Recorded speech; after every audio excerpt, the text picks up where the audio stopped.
හරියටම දෙසැම්බර් 25 නත්තල් දවසේ මම ආවා කොළඹ නත්තල් බලන්න.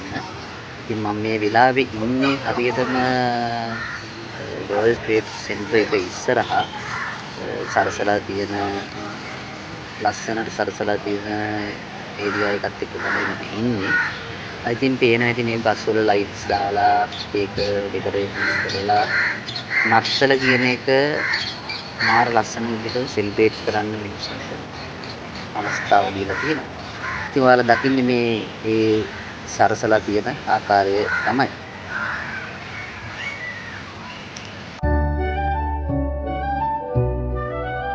ඉතින් මේ ඔයාලා දකින්නේ BOC පැත්තේ දකුණු පැත්තෙන් හොටෙල් කින්ස්බර්ග් පැත්තෙන් ගෝල්ෆේස් එක ජනාධිපති ලේකම් කාර්යාලයේ පැත්තට යන පාරේ තියෙන වාහන තදබදිය.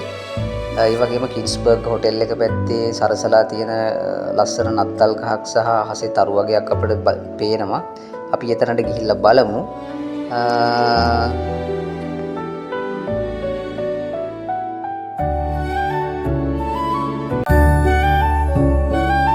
මේ තියෙන කින්ස්බර්ග් හොටෙල් එක ඇතුලේ තියෙන නත්තල් අලංකාර බල්බ් වලින් සරසලා තියෙන ලස්සන නත්තල් ගහක්.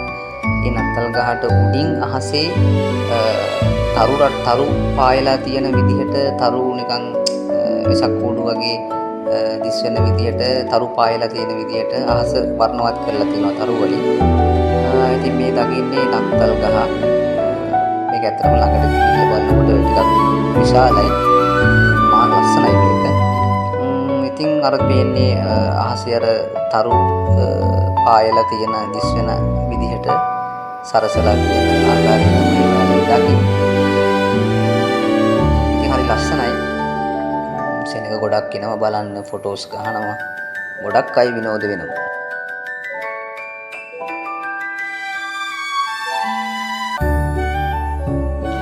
මේ ඔයාලා දකින්නේ පෝට් සිටි එකට ඇතුල් වෙන තැනම තියෙන පොඩි සැරසිලි ටිකක්. එතන පොඩි ඔය නත්තල් ගහක් අපිට පේනවා. පොඩි සැරසිලි ටිකක් තමයි එතන තියෙන්නේ. ඊට ඉස්සරහට ගිහලා බලමු. ඉතින් මේ ඔයාලා දකින්නේ පෝට් සිටි එක ඇතුලේ තියෙන නත්තල් ගහ. මේක ටිකක් විශාල නත්තල් ගහක්. ළඟට ගිහින් බලපුවාම සෑහෙන උසයි මේක. ඉතින් හරි ලස්සන නත්තල් ගහක්. ඒ වගේම තමයි නත්තල් ගහ මේ වගේ තව නත්තල් ගස් 3ක් තියෙනවා ඉතින් එහා පැත්තේ. ඉතින් අපි නත්තල් ගහට දකුණු අත පැත්තෙන් චුට්ටක් බලාගෙන යනකොට අපිට පේනවා සැන්ටා කෙනෙක් නිකන් හරහා වැටිලා වගේ පොඩ්ඩක් වැටිලා ඉන්නවා. අපි චුට්ටක් ළඟට ගිහිල්ලා බලමු. එතන ගොඩාක් සෙනග ඉන්නවා. ෆොටෝස් ගන්නවා. පොඩි බබාලා තියලා ෆොටෝස් ගන්නවා. ඉතින් ඒක හරි ලස්සන අමුතු දෙයක්. ඉතින් මම ඔයාලට පේන්නේ මේ ලොකු සැන්ටා කෙනෙක් තමයි මේ ඉන්නේ.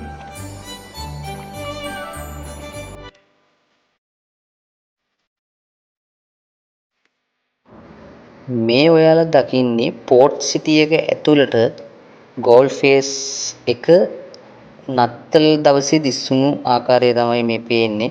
ඔයාලට පේන්නේ අර අහස උසට තියෙන හොටෙල්ස් ටික ස්ට්‍රැන්ගිලා එක ඒ හොටෙල්ස් ටික තියෙනවා.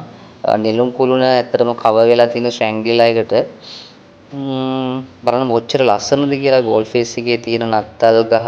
එතකොට ගොඩාක් දේවල් ලස්සනට පේනවා මේ පෝට් සිටි එකේ ඉඳලා බලනකොට.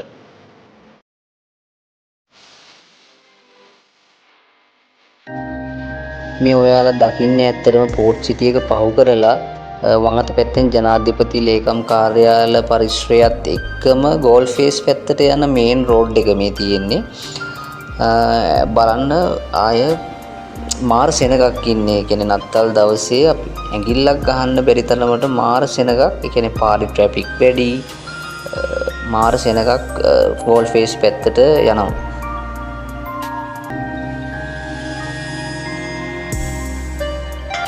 මේ තියෙන්නේ ඇත්තටම ස්ට්‍රැන්ගිලා හොටෙල් එක ඉස්සරහා ඉඳලා ගෝල්ෆේස් එක පැත්ත බලපුවාම ගෝල්ෆේස් එකේ පේන දර්ශනය තමයි මේ තියෙන්නේ. ඇත්තටම මේ නත්තල් දවසේ 25 වෙනිදා කොළඹට ආපු සෙනග තමයි මේ දකින්නේ.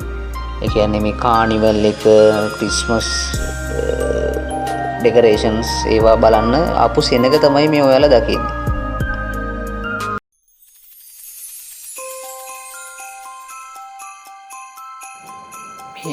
මේ ඔයාලා දකින්නේ ලස්සනට සරසලා තියෙන බිම ඉන්නවා පිනිමෝ දෙන්නෙක් තුන් දෙනෙක්. ඒ වගේම තමයි මේ දම් පාට කලර් එකෙන් හැඩ කරපු ලස්සන නත්තල් ගහක් සොෆ්ට්ලොජික් එකෙන් තමයි මේක හදලා තියෙන්නේ. මේක තියෙන්නේ හරියටම ගෝල්ඩ් ෆේස් ග්‍රවුන්ඩ් එක මැද වගේ තමයි මේක ලොකේට් කරලා තියෙන්නේ. ඉතින් ලස්සනයි මේක වටේට ඉතින් මිනිස්සු ඉඳගෙන මේකේ ලස්සන බලනවා.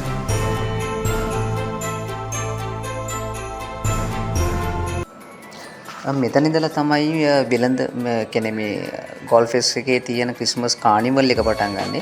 ඉතින් මේ කානිවල් එකේ එක ඉවෙන්ට්ස් තියෙනවා. මේ එක ඉවෙන්ට් එකක්. ඇත්තටම මේක මාර ත්‍රිල් එකක් තියෙන එකක්. ගොඩක් අය මේකට සහභාගී වෙනවා. ඒ වගේම තමයි මේක ඔයාලට පේනවා ඇති. මේක ගොඩක් ටිකෙන් ටික මේක ස්පීඩ් අප් කරනවා. ස්පීඩ් අප් කරාට පස්සේ මේක මේ රවුන්ඩ් එක මේක ඔය විදිහට නෙවෙයි මේක තිරස් කියන්නේ තනිකර කෙලින් උඩාතට හැරිලා මේක කැරකෙනවා. එතකොට ඉතින් ගොඩක් අය කෑ ගහනවා, හූ කියනවා, අඬනවා, ගොඩක් හැඟීම් ප්‍රකාශ කරනවා කට්ටිය. ඉතින් මේ කියන්නේ මාර සමහර අයට සතුටුයි, සමහර අයට බයයි, ගොඩක්ම බයයි. ඉතින් ඒ සමහර අයට හිතෙනවා ඇති මේක මේ බලන් ඉන්න අපිට නම් හිතෙන්නේ මේක මේ හරි බයයි. මොනෝ කියන්නේ හරි භයංකාර අත්දැකීමක් කියලා තමයි අපි බලන් ඉන්න අපිට මේක තේරෙන්නේ. ඇත්තට මේක විනෝදයි. කියන්නේ බලන් ඉන්න සමහර අයට විනෝදයි. මොකද එයාලා බයට එයාලගේ හැඟීම් ප්‍රකාශ කරන ආකාරය, කෑ ගහන හැටි, අඬන හැටි ඒක ඉතින් බලන් ඉන්න අයට ගොඩක් ලොකු අත්දැකීමක්.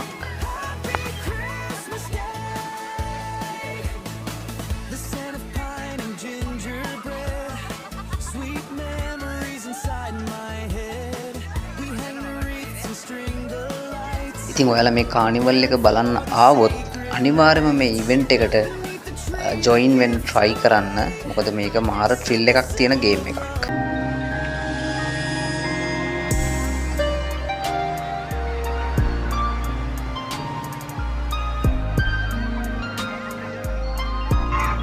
ඉතින් ඔයාලා අර ඉතින් දකින්න එක ඇවිල්ලා වැඩිහිටියන්ට තියෙන එකක්. ඒක පොඩි ළමයි සහභාගී වෙන්නේ නැහැ ඒ ඉවෙන්ට් එකට. සහ හાર્ට් පේෂන්ට්ලා, ප්‍රෙග්නන්ට් අම්මලා, ඊට පස්සේ වයසක අය ඒකට සහභාගී වෙන්නේ නැහැ. මොකද ඒක ඇවිල්ලා දරා ගන්න පුළුවන් කියන්නේ ටෙන්ෂන් තියෙන මේ ඉවෙන්ට් එකක්. ඉතින් ඒක ඔයාලට පේනවා ඇති. එයාලා දැනට යන අයත් කෑ ගහනවා, හූ කියනවා කියන අවදානමක් එක්ක තමයි ඒක අත්විඳින්නේ, අත්දැකීම ගන්නෙ. ඉතින් ඒ වැඩිහිටියන්ට ඒවා එහෙම තියෙන අතරේ පැත්තකින් චූටි පොඩි ළමයින්ට බබාලට විනෝද වෙන්න ඕන තරම් ඉවෙන්ට් මේකේ රාශියක්ම තියෙනවා. ඉතින් මේක දෙසැම්බර් 31 පළවෙනිදා වෙනකන් තියෙනවා මම දන්න විදිහට. ඔයාලට පේනවා ඇති අර පුංචි කෝච්චියක් යනවා චූටි පොඩිම අයට පුංචි කෝච්චියක් යනවා. ඊට පස්සේ සෙල්ලම් කාර් තියෙනවා. විවිධාකාර වූ ඉවෙන්ට්ස් ගොඩක් තියෙනවා මේ බබාලට සහ වැඩිහිටියන්ට වෙන වෙනම අත්විඳින්න.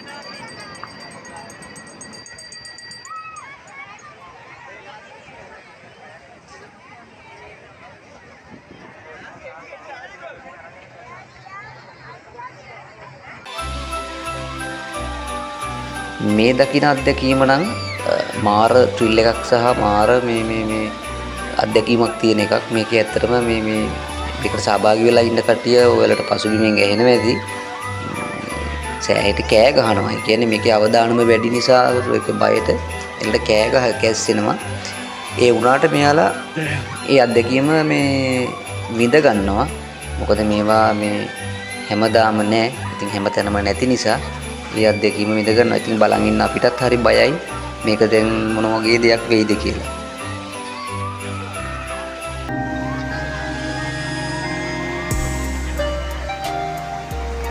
මේකත් වැඩිහිටියන්ට තියෙන හරි අපූර්ව භයංකාර අත්දැකීමක් තියෙන ඉවෙන්ට් එකක්. මේකත් ඇත්තටම මේ රවුම මේ කැරකෙනවා මේ විදිහට ටිකක් දුරින්. හැබැයි එක පාරට මේක අනිත් පැත්තට රොටේට් වෙනවා. ඒ රොටේට් වෙනකොට අපිට නිකන් බලන් ඉන්න අයට හිතෙන්නේ මේක නිකන් ගැලවිලා අනිත් පැත්තට පාත් වෙනවා වගේ හැඟීමක් තමයි දැනෙන්නේ. ඇත්තට මේක එහෙම නෙවෙයි. ඒක ප්‍රෝග්‍රෑම් කරලා තියෙන හැටි තමයි. එනකොට ඒක එක පාරට බිමට පාත් වෙනකොට එයාලට දැනෙනවා ඇත්තේ බිමට වැටෙනවා වගේ හැඟීමක්. ඒ නිසා ඔවුන් හයියෙන් කෑ ගහලා ඒ හැඟීම ප්‍රකාශ කරනවා.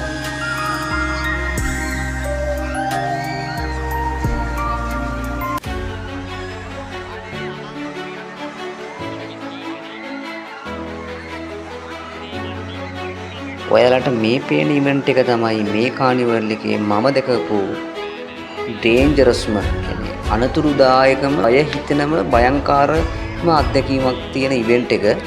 මේක ඇවිල්ලා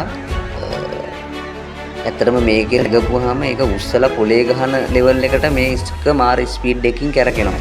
ඒ අත්දැකීම මිනිසු විඳිනවා කියන්නේ කෑ ගහලා. මේකෙත් ඇත්තටම නෝටිස් කරලා තියෙනවා මේකේ වයස් සීමාවක් දාලා තියෙනවා. පොඩි ළමයින්ට බෑ. විශේෂ රෝග අනම්මන හાર્ට් පේෂන්ට්ලට කිසිම කෙනෙකුට සහභාගී වෙන්න බෑ. මේක දරාගත හැකි නිරෝගී පුද්ගලයන්ට පමණයි මේ ඉවෙන්ට් එකට සහභාගී වෙන්න පුළුවන්. ඒ වගේම මෙයාලා උස සඳහන් කරලා තියෙනවා. ඒ කියන්නේ මේක අර උස්සලා පුලේ කරන වගේ සයිස් එකක් තියෙනකොට හොඳට දැඩිව අල්ලගෙන උස හරියෙන් වාඩි වෙලා සීට් බෙල්ට් දාගන්න.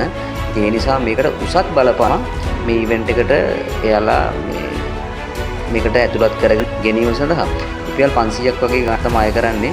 ඉතින් 31 ජනවාරි 1 වෙනිදාකම් මේ ඉවෙන්ට් එකක්ම තියෙනවා. ඔයාලා එන්න ඇවිල්ලා මේ අත්දැකීම් විඳ ගන්න. ඉතින් මේවා මේ අවුරුද්දකට එක සැරයක් එන විස්මිත අත්දැකීම්.